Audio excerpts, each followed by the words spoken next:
आप भी कमाल के लोग हैं। मैं तो मिलने आया था अपने लोकसभा के सांसदों से, राज्यसभा के सांसदों से और तमाम अपने साथियों से। मैं बैठा नहीं लोकसभा में कि लाइन चलने लगी ब्रेकिंग न्यूज़ कि उत्तर प्रदेश के मुख्यमंत्री प्रधानमंत्री से मिलने आए हैं। आप लोग भी कलयुग के संजय हैं और आपकी सच्चाई इतनी निकली कि सेंट्रल हॉल में जब मैं खड़ा था तो प्रधानमंत्री जी से मुलाकात हुई। मुलाकात भी हुई और आपको पता है कि मैं क्या पक्ष रखता हूँ। देश और पूरा का पूरा देश उसमें शामिल है।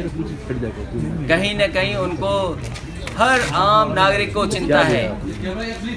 बड़ी संख्या में लोग लाइन में भी हैं जिनको तकलीफ है। समय समय पर मैंने पत्र लिखे हैं प्रधानमंत्री जी को। और आपको याद होगा, क्योंकि आप पे जो चीज़ चली जाए वो हमेशा के लिए डॉक्यूमेंट हो गई। जिस समय मुझे रात को जानकारी मिली कि पैसे 500 और 1000 बंद हो रहे हैं तो मैं समझ गया कि लोगों को तकलीफ होने जा रही है। और उसी समय मैंने सबसे पहले कहा कि लोगों को तकलीफ नहीं होनी चाहिए। मैंने अपने अधिकारियों से, जो प्रदेश के अधिकारी हैं, उनसे भी संबंधित अधिकारियों को बुला करके कहा कि कम से कम कानून व्यवस्था के सवाल पर और लोगों को सहूलियत देने के लिए कदम भी उठाएं, उनके लिए काम भी करें।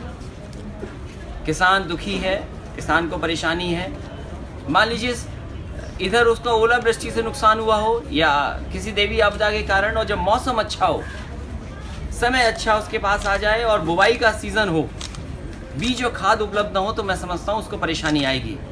इसलिए मैंने कहा था कि किसानों को मदद करनी चाहिए, केंद्र सरकार को कम से कम उन्हें छूट देनी चाहिए। हालांकि कल तक कोऑपरेटिव बैंक को लेकर के चिंता थी, अब कोऑपरेटिव बैंक को सहूलियत मिली है। लेकिन कोऑपरेटिव बैंक कहाँ है, कब पैसा पहुँचेगा वहाँ पर? देश में सबसे ज़्यादा गाँव में ब्रांचेस अगर बैंक की किसी ने खोली हैं तो समाजवादी सरकार ने। और ब्रांचेस में अभी पैसा उतना नहीं है जितना लोगों को मिलना चाहिए। तो तकलीफ तो है और परेशानी है। इस परेशानी का निराकरण क्या केंद्र सरकार करेगी, कम से कम उनको सामने आना चाहिए। जबकि 15-16 दिन हो चुके हैं अभी तक।